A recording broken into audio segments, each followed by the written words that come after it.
Jake Morrison wiped the sweat from his forehead as he crawled through the narrow maintenance tunnel. The air recycling system on level 7 had been making strange noises for 3 days now. Captain Brooks wanted it fixed before it completely broke down. Jake didn't mind the work. He had been fixing things on the New Horizon research station for 2 years, and he knew every pipe, wire, and panel better than anyone else.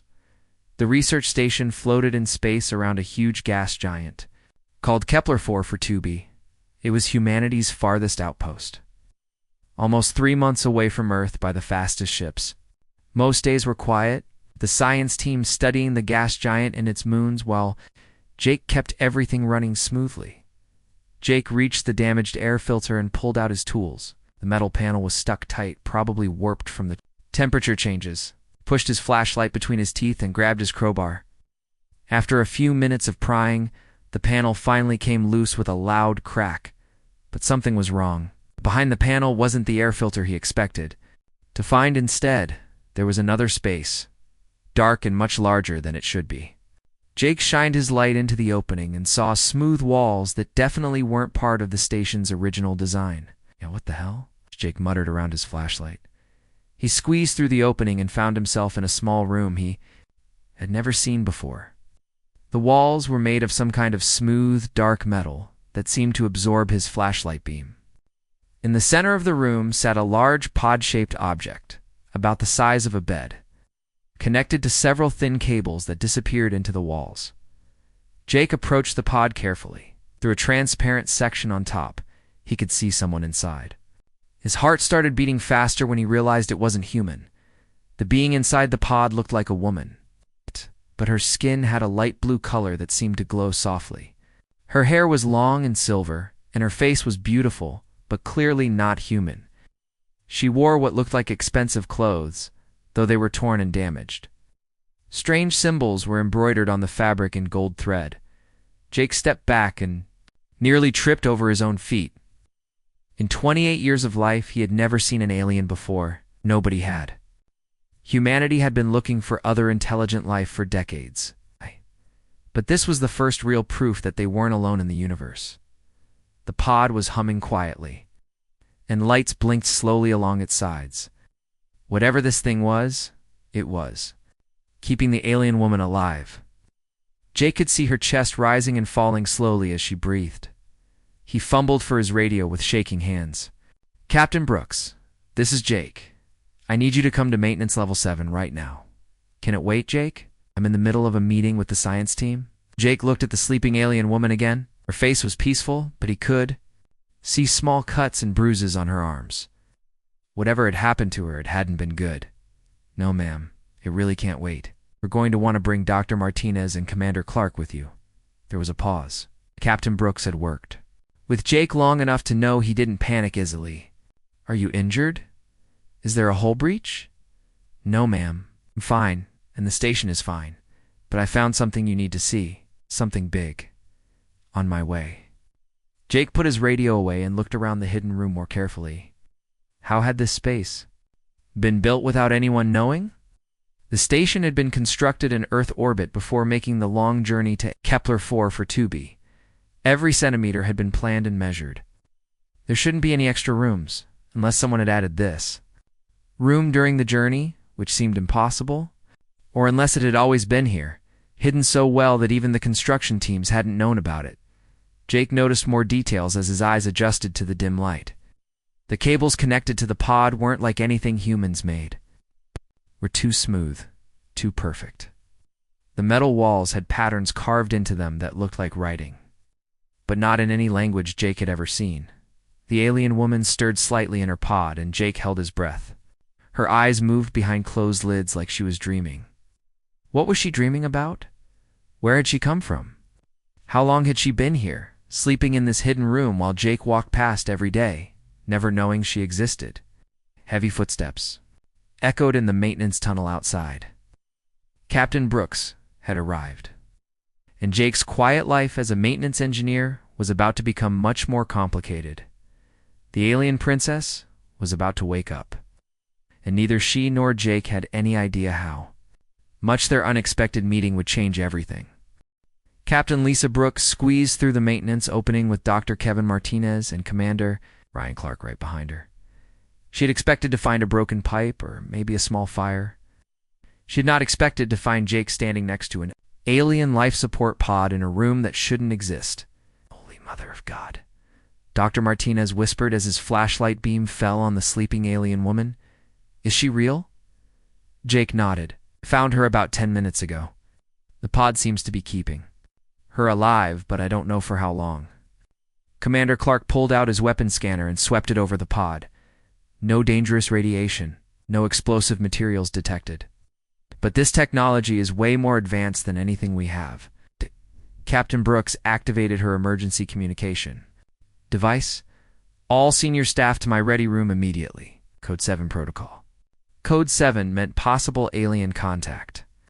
Something they had trained for but never expected to actually use.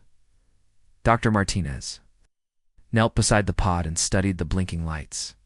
Her vital signs looked stable. Heart rate, breathing, brain activity. All seemed normal for her species, but look at these readings. He pointed to symbols glowing on the pod's surface. This isn't just life support. This is some kind of healing system. From what? Jake asked, before anyone could answer. The alien woman's eyes opened. They were large and bright purple, unlike any human eyes Jake had ever seen. She looked around the small room with confusion, then focused on the 4 humans staring at her. She said something in a language. It sounded like musical notes, mixed with sharp clicks. When none of them responded, she spoke again, louder and more demanding. Captain Brooks held up her hands in what she hoped was a peaceful gesture. We don't understand. We're not going to hurt you. The alien woman touched something on her wrist, and suddenly her voice changed. Why have you interfered with my refuge, primitive creatures? The words came out in perfect English, though her tone was cold and angry. Jake stepped back. Primitive creatures. Lady, we just saved your life. The woman sat up in the pod, and Jake could see she was tall and graceful. Despite her injuries, she moved like someone used to being in charge. I am Princess Zarathiel of the Valerian Empire. I did not require saving from beings such as yourselves. Dr. Martinez exchanged glances with Captain Brooks. Valerian Empire. We've never heard of any Valerian Empire. Princess Zarathiel looked at them with what Jake thought might be pity. Of course you haven't. Your species has barely left its home system. You know nothing of the real galaxy. Commander Clark stepped forward. Ma'am, with respect, you're on our station. Maybe you could tell us how you got here and what you need. Abinsa studied Clark's uniform and weapon belt. You are military. Good. Perhaps you will understand the situation better than these others. She stood up carefully, testing her balance. I am fleeing from enemies within my own empire, rebels who wish to kill me and take power for themselves. Captain Brooks felt a chill run down her spine. Are they following you? My escape pod was designed to remain hidden until my loyal forces could retrieve me.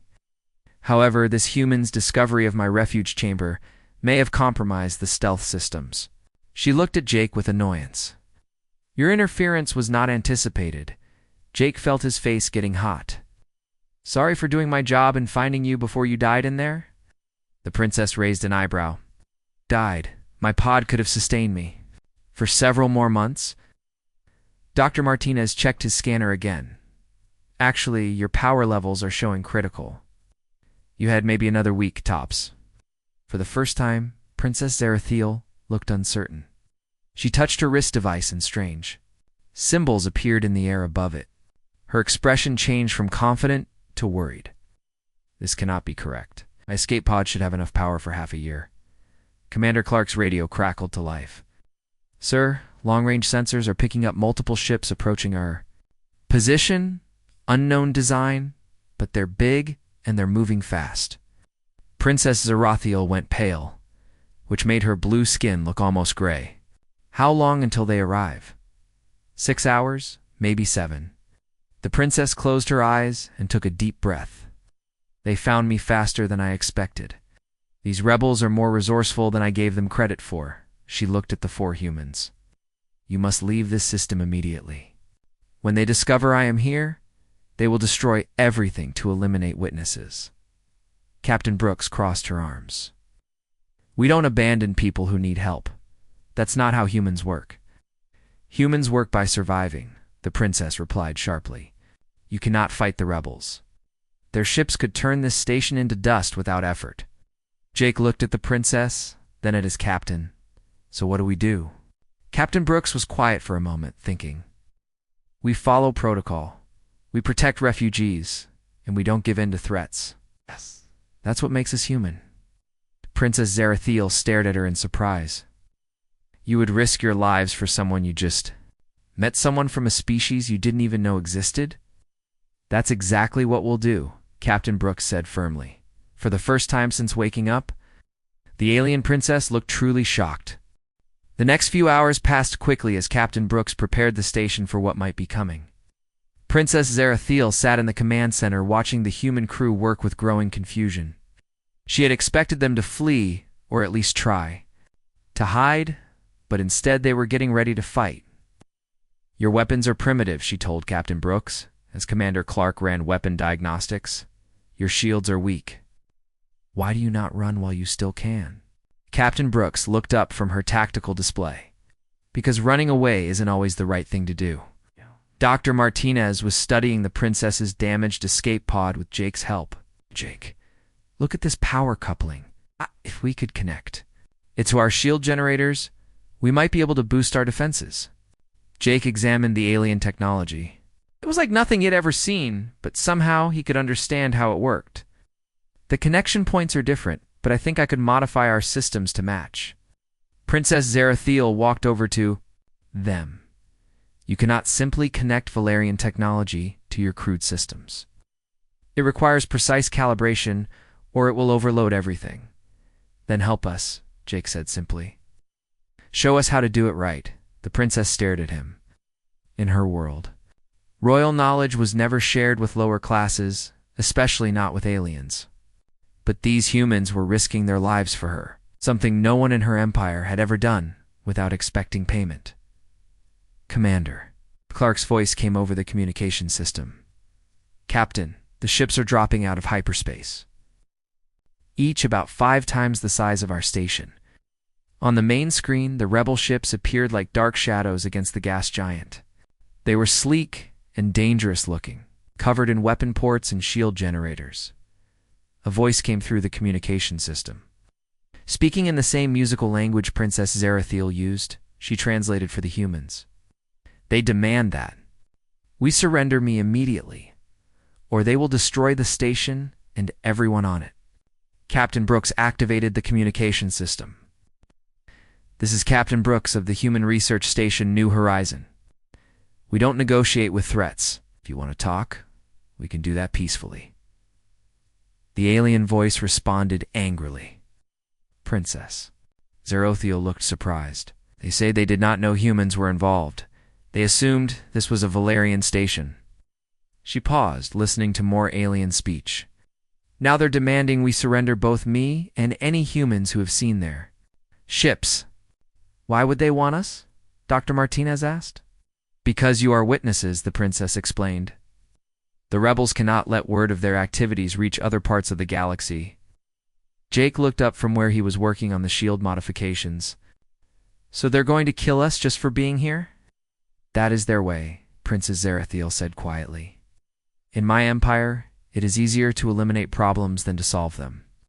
Commander Clark checked his weapons again. Our missiles might scratch their hull, but they won't do any real damage. We need more firepower. Jake had an idea. Princess, your escape pod had weapons, right? Small ones, but still weapons. Yes, but they are nearly drained of power. If we don't use them to shoot at the ships, what if we use them to overload our own shields at just the right moment? Create a feedback pulse that might disable their sensors. Dr. Martinez grinned. That's crazy enough to work. But we'd only get one shot at it. Princess Zarathiel looked at Jake with new interest. That is not a conventional military tactic. Where did you learn such strategies? Jake shrugged. Fix things for a living. Sometimes you have to get creative when the normal solutions don't work. The rebel ships moved closer, their weapon systems charging up. Captain Brooks made a decision. All right, we tried Jake's plan. Princess, we need your help to make it work. For a moment, Princess Zarathiel hesitated. Everything she had been taught told her not to trust aliens with Valerian technology. But these humans were different from what she expected. They didn't act like the weak, frightened creatures her people described. "I will help," she said finally. "But if we survive this, I will need to understand why you risk so much for a stranger." Jake was already pulling apart control panels and running cables. "Maybe we can explain it later. Right now we need to focus on not getting blown up." The princess knelt beside him and began connecting her technology to the human systems. Her hands moved quickly and precisely, and Jake watched carefully to learn how the alien devices worked. "Your people build things very differently than mine," she observed as they worked together. "Less elegant, but more adaptable. We make do with what we have," Jake replied, tightening a connection. "Sometimes that means getting our hands dirty." The rebel ships were almost in firing position. Captain Brooks counted down over the communication system. 30 seconds to weapons range. "Everyone hold on." Princess Zarathiel looked at Jake as they finished the last connection. "If this works, you will have accomplished something no one in my empire thought possible." "What's that?" Jake asked. "You will have made a Valerian princess trust a human." The rebel ships opened fire. The rebel weapons hit the station's shields with tremendous force. The lights flickered and alarms began blaring throughout New Horizon. Jake's modified shield system held for the first attack, but barely.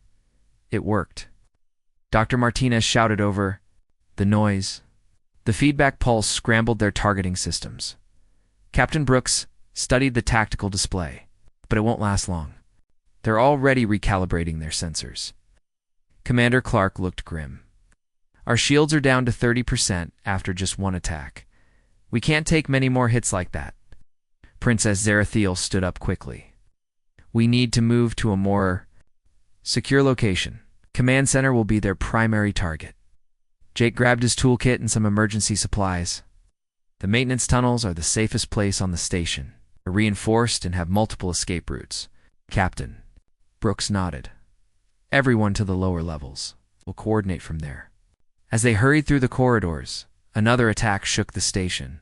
This time, several panels exploded in showers of sparks. Jake pulled Princess Zarathiel behind a support beam just as a piece of burning metal flew past where she had been. "Standing. Thank you," she said, looking surprised. "You saved my life." Jake helped her to her feet. That's what people do for each other. They made it to the maintenance tunnels as the third attack hit. It's the heavy reinforcement of the lower levels protected them from the worst of the shaking, but they could still hear the sounds of systems failing throughout the station. Captain Brooks set up a portable command station while Dr. Martinez worked on emergency repairs. Commander Clark monitored the rebel ship's movements on a small scanner. "They're moving into position for a boarding attempt," Clark reported. "Looks like they want to take the station intact." Princess Zarathiel sat down heavily on a supply crate. "They want to capture me alive. Dead, I am just a symbol. Alive, I can be." Forced to reveal the location of the archive. Jake looked up from where he was rewiring a damaged communication panel. "What's the archive?" The princess was quiet for a long moment. "It contains the accumulated knowledge and technology of my people from before the current empire. Weapons, scientific discoveries, secrets that could change the balance of power in the galaxy." Dr. Martinez stopped working and stared at her. "You're talking about technology that could affect entire civilizations?"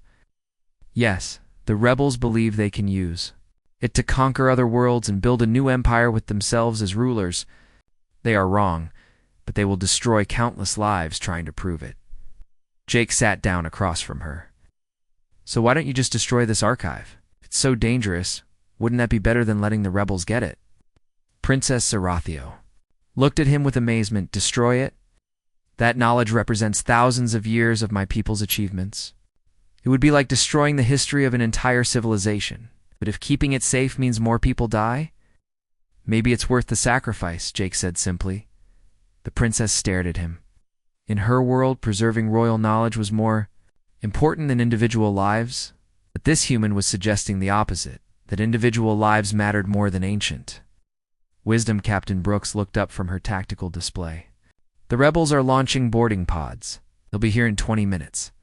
Commander Clark checked his weapons. We have maybe a dozen security officers and some makeshift barriers. Against professional soldiers with advanced weapons, we won't last long. Princess Zerathio made a decision. I will surrender myself to them. There's no reason for you to die for my problems. Jake shook his head. That's not how this works. We don't abandon people who need help. But I'm not even your species. Why do you care what happens to me? Jake thought about it for a moment. My grandfather used to tell me stories about the old wars on Earth. He said the most important thing wasn't whether someone looked like you or came from the same place. It was whether they were trying to do the right thing. Princess Zerathil had never heard anything like this before. In my empire, we help those who can help us in return. We form alliances based on mutual benefit. Sounds lonely, Jake said. Dr. Martinez looked up from his repairs. Jake's right. Humans have always believed that helping others is just the right thing to do. It's not about getting something back. The princess watched as the human crew continued working to defend the station, even though they were clearly outmatched. None of them were related to each other, but they worked together like family. Your people are very strange, she said finally. Jake grinned. We get that a lot. But it seems to work for us. Commander Clark's scanner beeped urgently. Boarding. Pods are attaching to the outer hull. They'll be through the airlock in 10 minutes. Captain Brooks stood up. Everyone to defensive positions. We hold them off as long as we can. Princess Zerathil stood as well. I will fight with you. Jake looked at her in surprise. You don't have to do that. Yes, I do, she replied firmly. You have shown me that some things are worth fighting for, even when the odds are impossible. Perhaps it is time I learned to be more human. The sounds of cutting tools echoed through the station as the rebel soldiers worked to break through the outer airlocks. Jake could hear their alien voices shouting orders to each other as they prepared to board New Horizon Commander Clark positioned his security team at key choke points throughout the station. We've got maybe 15 minutes before they're inside. After that, it's going to get ugly fast. Captain Brooks looked at their defensive positions on her portable display. They had barriers made from maintenance equipment and emergency supplies. But nothing that would stop advanced alien weapons for very long, Princess? Zerathil checked the energy weapon she had taken from her escape pod. My people's soldiers are trained from childhood to fight. Your security officers are brave, but they have never faced Valerian combat troops. Jake listened to the cutting sounds getting louder and had an idea.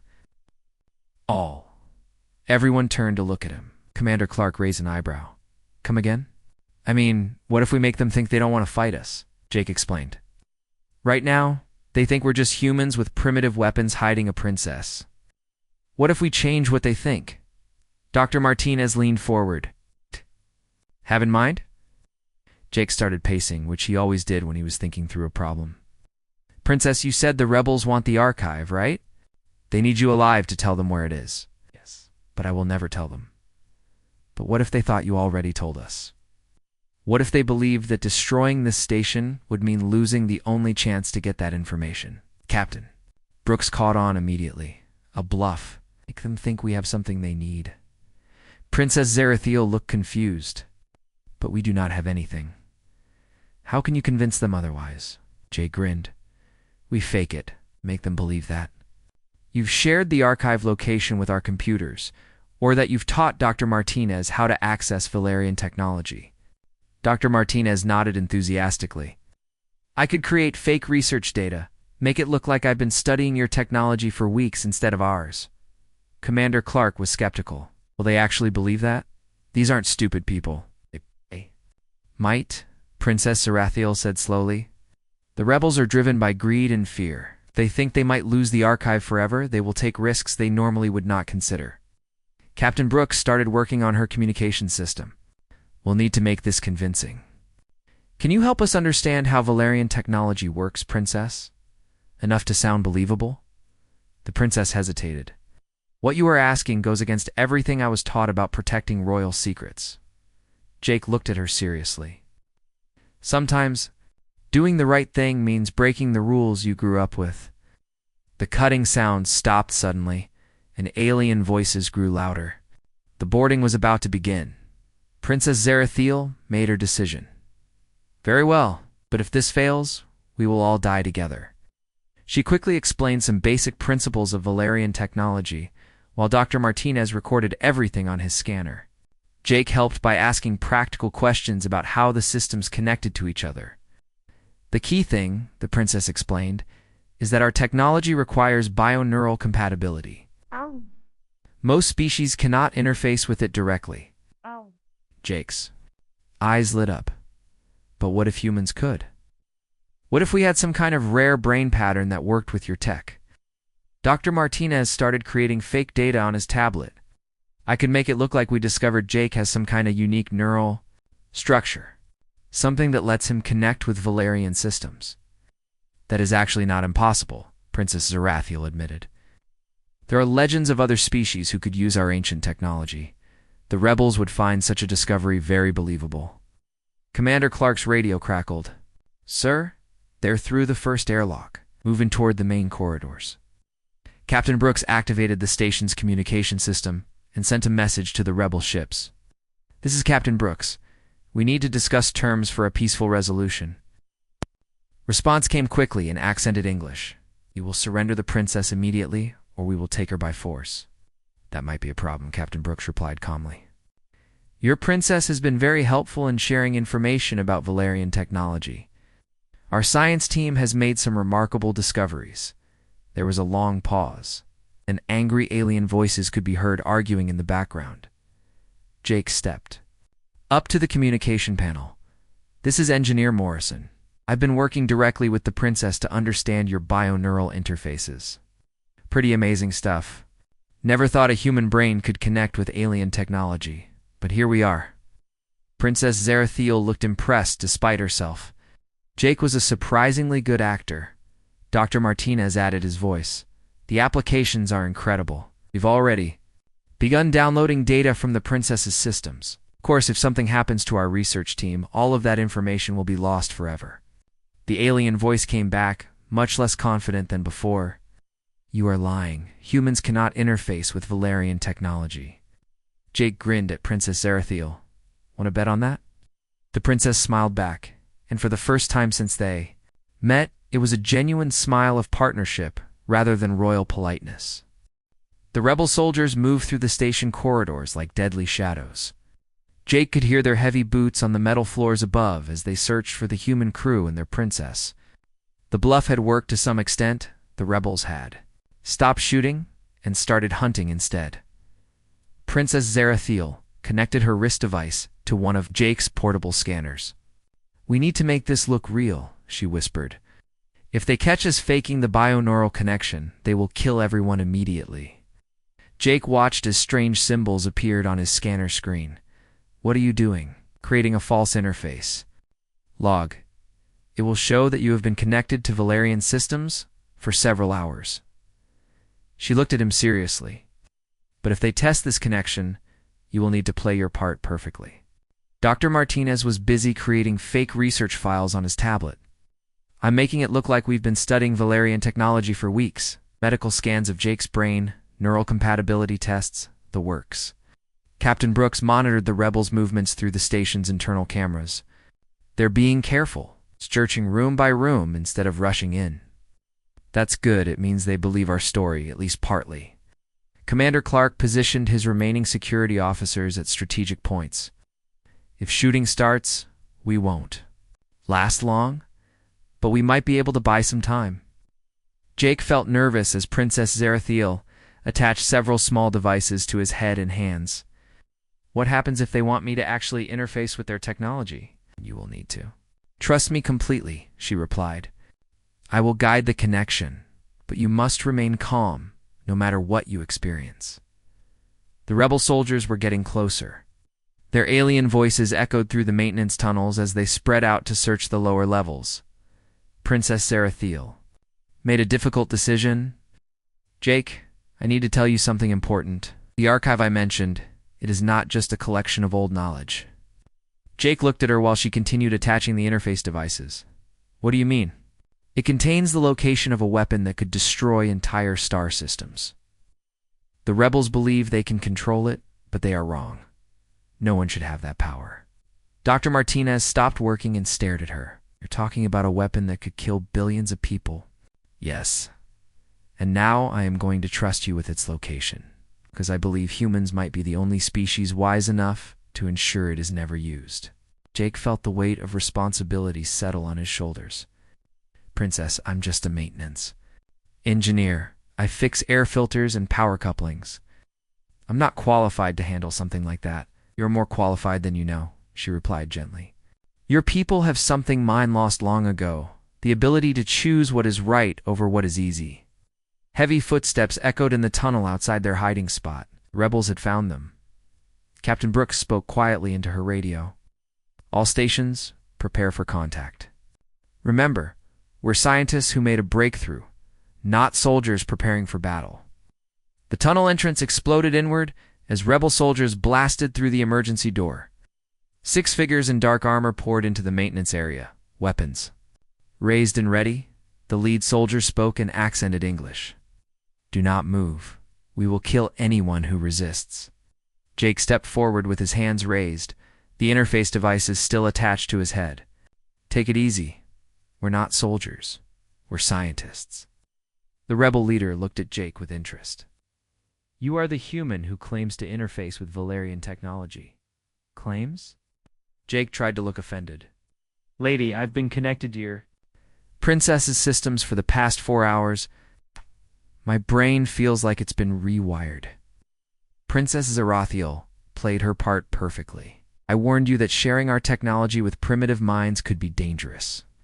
But this human's neural patterns are surprisingly compatible. One of the rebel soldiers scanned Jake with a handheld device. The fake interface log that Princess Zerathiel had created showed up immediately. Sir, the readings confirm recent bioneural activity. This human has been connected to Valerian systems. The rebel leader stepped closer to Jake. Show me.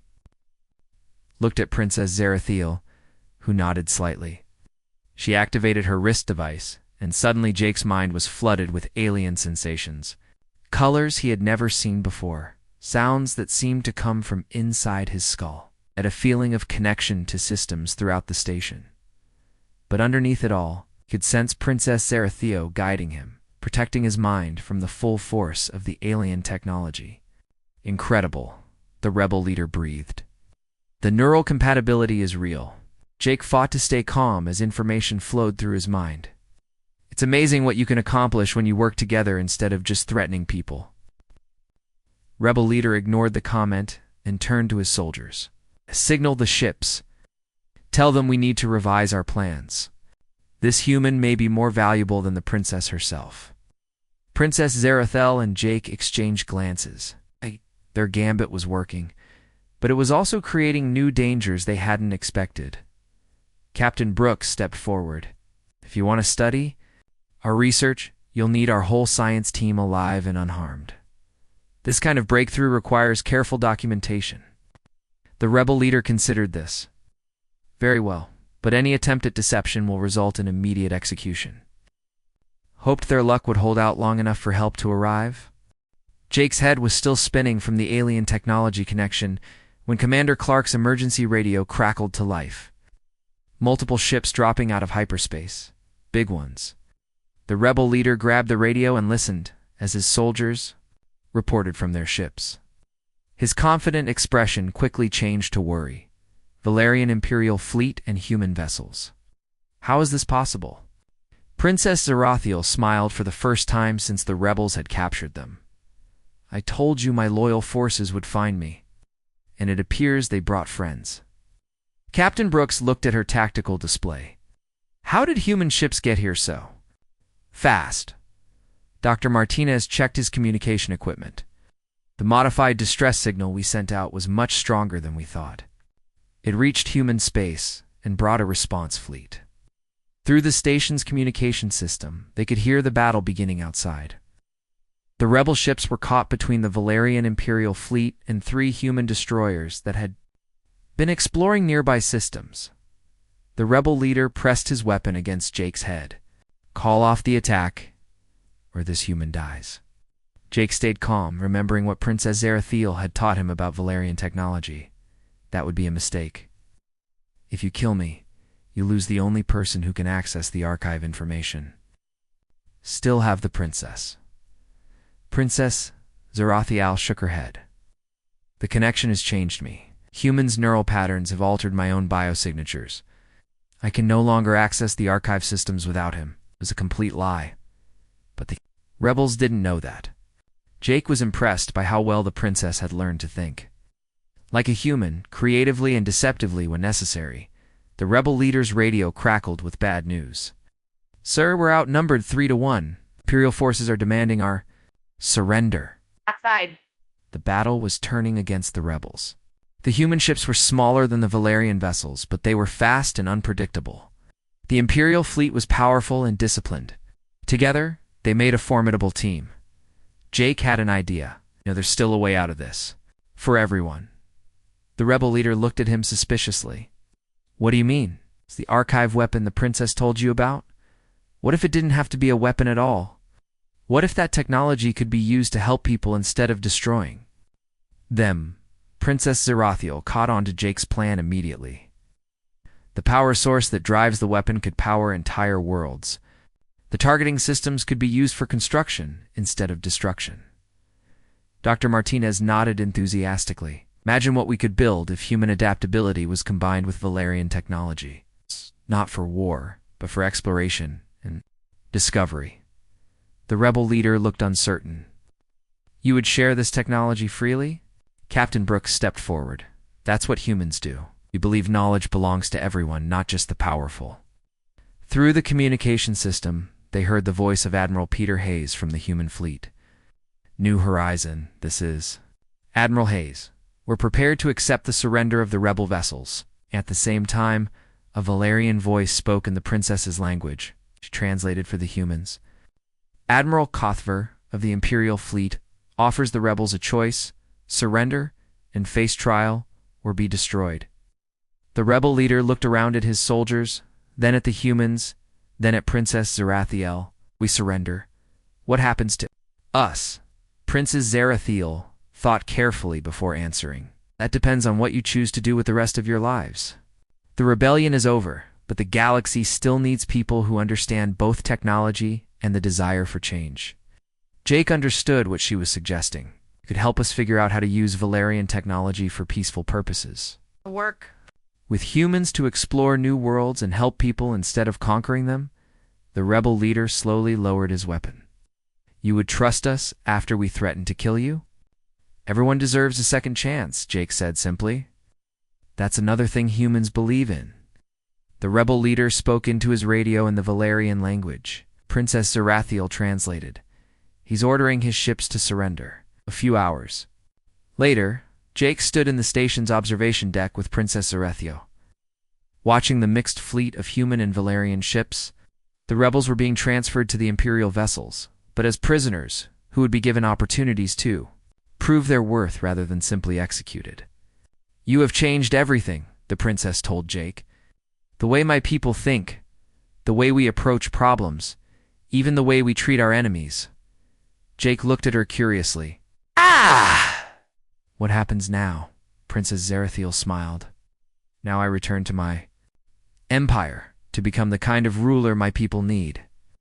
And you, Jake Morrison, are going to help me do it.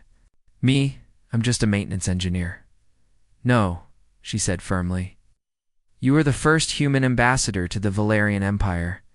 You are the bridge between our species and the key to a future neither of us could build alone. Jake looked out at the stars and thought about how much his life had changed since opening that maintenance panel. Will it be dangerous? Princess Zarathiel laughed. Probably. But I have learned that humans do their best work when things seem impossible. Jake grinned. Then I guess we'll fit right in.